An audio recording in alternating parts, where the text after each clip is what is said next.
Section 1. You will hear a woman asking about membership of a society. First, you have some time to look at questions 1 to 4.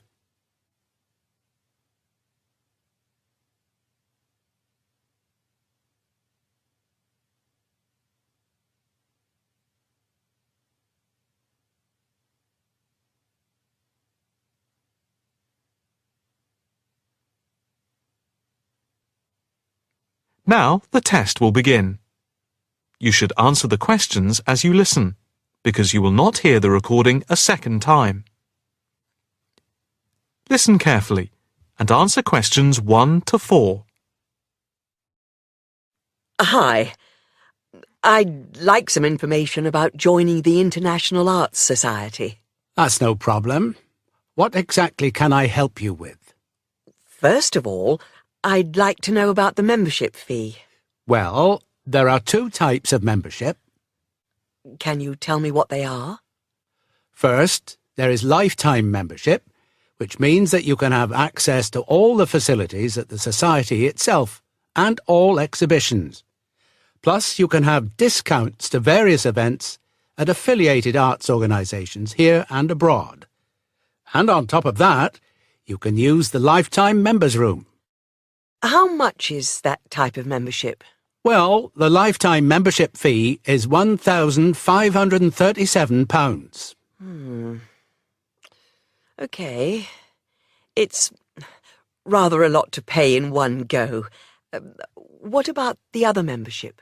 The ordinary membership, that's £193 per year. That sounds a bit more reasonable. What does that entitle you to? You can visit the Society, including the exhibitions, the library, and follow the arts programmes on weekdays during the opening times from 10 a.m. to 9 p.m, and at the weekend between 10 a.m. and 5 p.m. On Saturday, if there's a special event like a lecture or restricted showing of an exhibition, then it opens until 9 p.m. So, what is the difference between this and the lifetime membership? In the long run, you save money, as you're making a one-off payment. And you have exclusive use of the lifetime members' room. OK. What arts programmes do you run? Well, the Society has a very extensive programme to cater for all tastes. There's a series of exhibition rooms for the permanent collection of paintings, watercolours and sculpture. And then there's a new exhibition area which opened at the beginning of the year.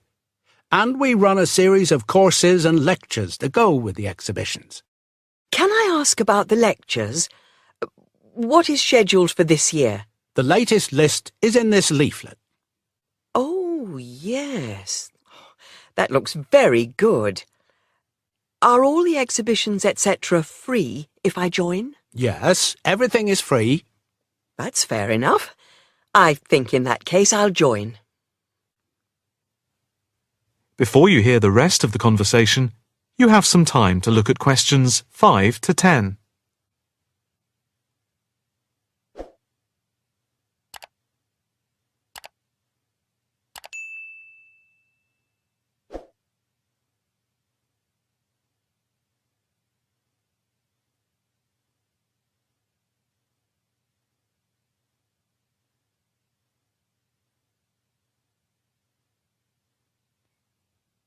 Now listen and answer questions 5 to 10. I just need to take your name, address and telephone number. First, your name. Margaret Rochester. I take it that's Rochester. Yes, that's it. And the address? It's 55 Stone Avenue. OK. Avenue. And the postcode? Let's see. It's MA7 4PQ. And a daytime telephone number? Can I give you my work number? Yeah, that's fine. It's 0207 895 2220, and the extension is 6633. Can I pay by credit card? Yes, of course. Do you want to pay for the full year at one time or by monthly instalments? You pay £4 extra a month if you pay by instalments. OK. I think I'll pay by monthly instalments. Right. If you just complete this form, then we can set up the monthly payments. OK. If you just put your PIN number in the machine, I can deduct the first month's payment. Right. That's gone through. Here's your card. I now just need to take your photograph over here, and then I can put it on your membership card. OK. That's it. I'll just print out your membership card. Right, here you are. Thank you. By the way, can I bring any friends to the Society exhibitions and lectures? With the ordinary membership, we can issue a day pass once a fortnight, which allows you to bring a friend in. But you have to accompany them. Thank you. Can I go in now? Yes. You just swipe your card here. That is the end of section 1. You now have half a minute to check your answers.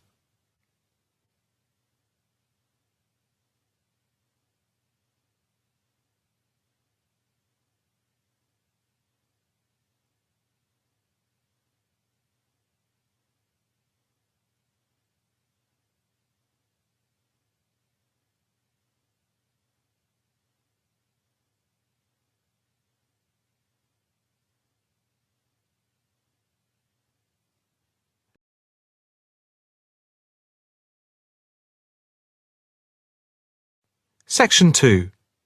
You will hear a speech to a group of volunteers preparing for a town's anniversary celebrations. First, you have some time to look at questions 11 to 15.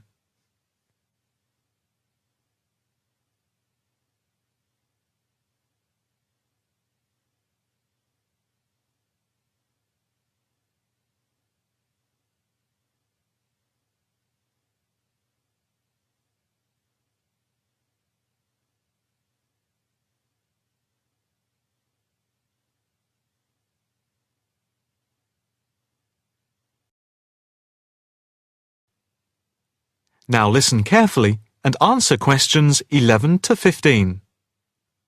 And now for the preparation plans for the town's 250th anniversary celebrations. We are going to follow the same system we had last year, but with a few changes to increase the party spirit. First of all, this time we are going to make the concert on the beach open to everyone without charge. This is because we have been given money by the council for the celebration, and also because last year we had so many problems with keeping people out who had not paid. And on top of this, people will not have to pay for refreshments either, as these are being donated. Right now, we are going to divide into 4 teams. The first one, the beach team, will be responsible for cleaning up the beach on the Saturday morning, picking up litter, bottles, plastic bags, wood, and anything else that's lying around. Everyone is meeting at the beach shop at 8 a.m. It's an early start, but we want to give everywhere a good thorough clean. We have had permission from the council to close the beach to get it ready for the anniversary celebration on Sunday. The second team will be responsible for setting out seating in the square for the speeches and prize giving. Again, an early start is preferable, but the vans with the seats can't be there until 9 a.m. So, shall we say that everyone should meet at the village hall at 9:30? Starting then will allow extra time if the vans are late. Before you hear the rest of the talk, you have some time to look at questions 16 to 20.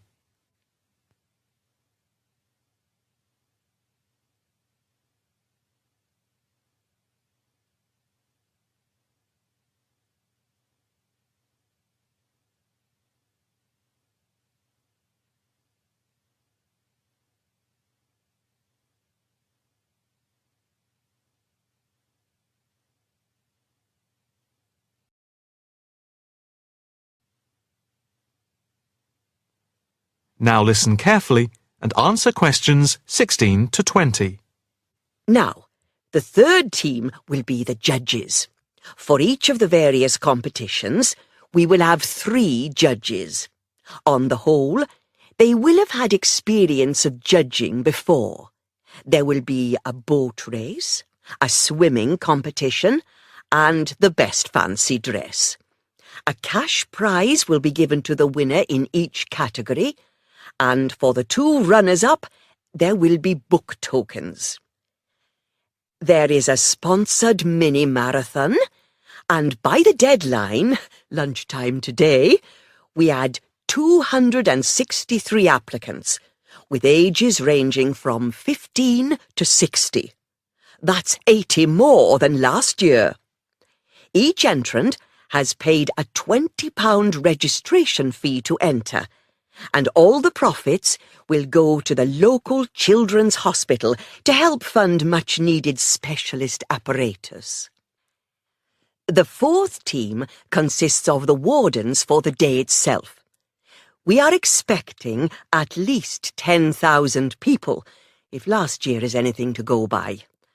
The fields near the entrance to the beach can be used as car parks, and we need wardens to help make sure the actual parking is more organised than last year, which was a mess. We also need someone to be in charge of the first aid, which will be at the entrance to the beach. Finally, we need some volunteers for the clean-up. Last year we didn't do this very well, and so the council has agreed to provide large bags to collect all the recyclable material like glass and plastic, etc. But we have to deal with the rest, like leftover food, ourselves.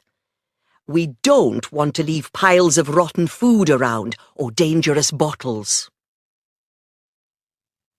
That is the end of section 2. You now have half a minute to check your answers.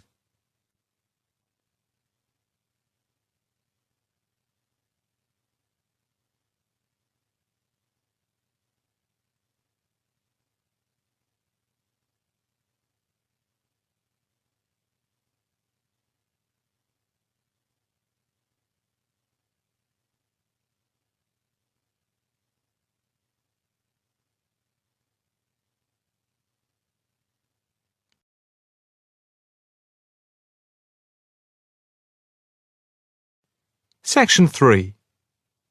You will hear a female and a male student talking about the mock exams that they have just taken. First, you have some time to look at questions 21 to 25.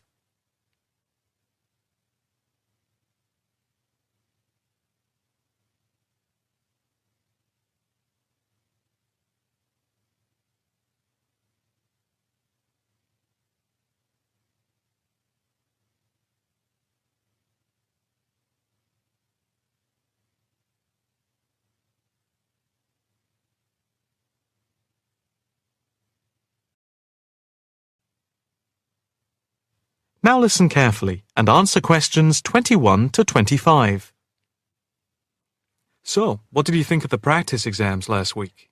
You mean the mock exams? Yeah. I thought some of them were tough. They were certainly hard and generally they were very long. Yeah, they were spread over a whole week, which made it impossible to relax. Exactly. But what did you think of each test? Of the 7 exams we did, the least enjoyable for me were the 2 3-hour essay papers. Why didn't you like the essay papers? I'm not particularly good at writing things down like that in a short space of time. And I don't think it's a good way of testing our theoretical knowledge of medicine. I'm the opposite, I'm afraid. I'm much better in the written essay exams than the other types of tests. But what about the 2 multiple-choice exam papers in basic science and anatomy? They weren't too bad. If you didn't know the answer, all you had to do was guess. That's okay, but I never feel comfortable with guessing. And you know that there is research that shows that women are disadvantaged when doing multiple-choice questions compared to men. You've mentioned this before, but I'm not sure I believe it. It's true. Multiple-choice questions benefit men more than women. They are a male construct. If you say so. It's not if I say so. Anyway, you have to be careful with multiple choice questions because of the negative marking. That can really bring the score down if you keep guessing and get all of the guesses wrong. It's double negative. Yeah, that is a danger. What about the role play? Did you like that? Yeah, with the actors and actresses as simulated patients. Yeah, I thought that was by far the best part of the exam. Why was that? What I liked about it was during the 24 test stations, we had a chance to show what we know about communicating with patients and show our practical medical knowledge, etc.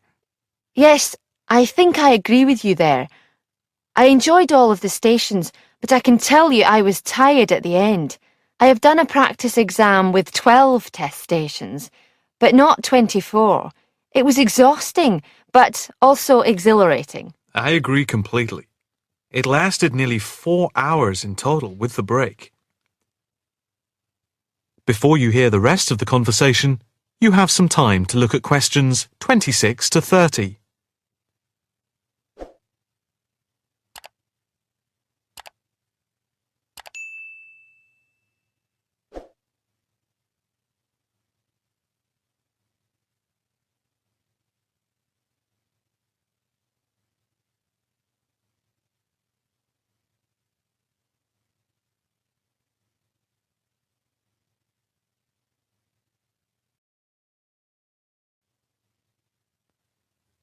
Now listen carefully and answer questions 26 to 30.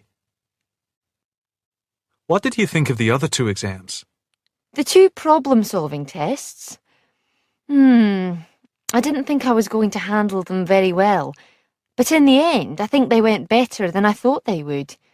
What I liked most was the test where we had to work in groups of 4, and to solve a problem, we had to prioritise actions. That was very interesting.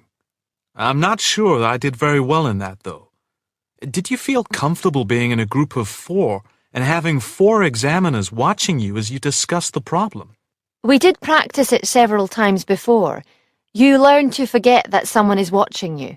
But some people are better at speaking in group situations like that, and they get the best marks. The test doesn't just assess whether people can talk a lot. It's about showing you can listen, organise your thoughts, and then show you can be part of a team, allowing other people to speak. Well, we'll have to see how it goes. When do the results of the mocks come out? They said next week, and then it's the finals 2 weeks later. Yeah, we've got that to look forward to. What is the policy on resits? Why? Are you planning to fail? No, but, well, you know what I mean. The resits are held in September, and if there is any problem after that, it goes to appeal. We'll just have to make sure we don't fail any part of the whole examination. I certainly wouldn't want to do any of it again. Me neither. It's hard when you are not allowed to fail any of the exams. I bet they don't have that policy in any other subject. Probably not. That is the end of section 3. You now have half a minute to check your answers.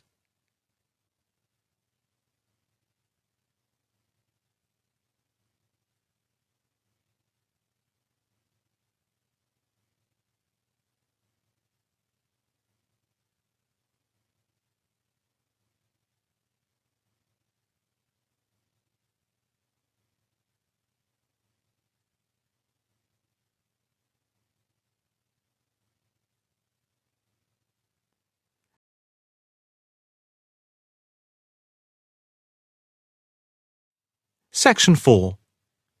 You will hear a talk on research in the Indian Ocean. First, you have some time to look at questions 31 to 40.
Now listen carefully and answer questions 31 to 40. In this, the first lecture in our series on the changing face of the oceans of the world, we are going to look at the Indian Ocean, into which the Oceanography Department at the Institute here in Australia has been doing pioneering research over the past 5 years. Let us start with some facts about the Indian Ocean to give you an idea of the scope and complexity of the enterprise we have undertaken. As you can see from the diagrams here on the screen, showing the relative size of the planet's 5 oceans, the Indian Ocean comes third after the Pacific and Atlantic Oceans, but is larger than the Southern Ocean and the Arctic Ocean. On this slide, you can see that the Indian Ocean is different from the 2 larger oceans in that it is landlocked to the north and does not extend into the cold regions of the North Pole. Covering some 73,440,000 square kilometres, the ocean constitutes approximately 1/7 of the Earth's surface and about 20% of the world's total ocean area. At the equator, it is around 6,400 kilometres wide, with the average depth being about 3,400 metres, and with the deepest point being the Java Trench at 7,450 metres. Flowing into the Indian Ocean, we have some of the world's greatest rivers. The Zambezi here, the Ganges here, the Indus, the Brahmaputra, and the Tigris-Euphrates just here. The 2 largest islands in the Indian Ocean, Madagascar, here off the coast of Africa, and Sri Lanka, here off the southern tip of India, are structurally parts of the continents of Africa and Asia, while islands like the Seychelles are exposed tops of submerged ridges. The Maldives are low coral islands, and Mauritius and Réunion are volcanic cones. The surface waters of the ocean are warm, except where the ocean touches the cold waters to the south. A network of scientists, mainly oceanographers and meteorologists from around the world, are monitoring changes in the ocean's temperature and acidity, especially where it meets the Southern Ocean, in order to see how global warming is having an effect on the waters there.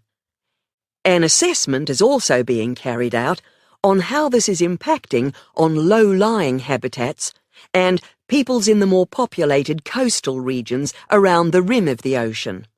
In the warmer north, islands are vulnerable to even the subtlest changes in sea levels and tides, so they are being closely watched. Moreover, a close eye is being kept on wind changes, especially alterations to the monsoon rains, typhoons, cyclones, and any other natural phenomena. In addition to the information sent from the ship that we have stationed off Antarctica, in the south of the Indian Ocean, data are being transmitted round the clock from buoys anchored at various points around the ocean. 5 of these buoys are observing ice packs and icebergs coming into the Indian Ocean from Antarctica.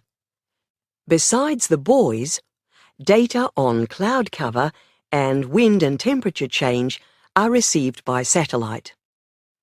Satellite images are also being used to record the size of the icebergs from the moment they break off from Antarctica. Their course is then mapped as they move out into the Southern Ocean. Here at the Institute, the raw data from the various sources are received and the information is then constantly processed by a bank of computers.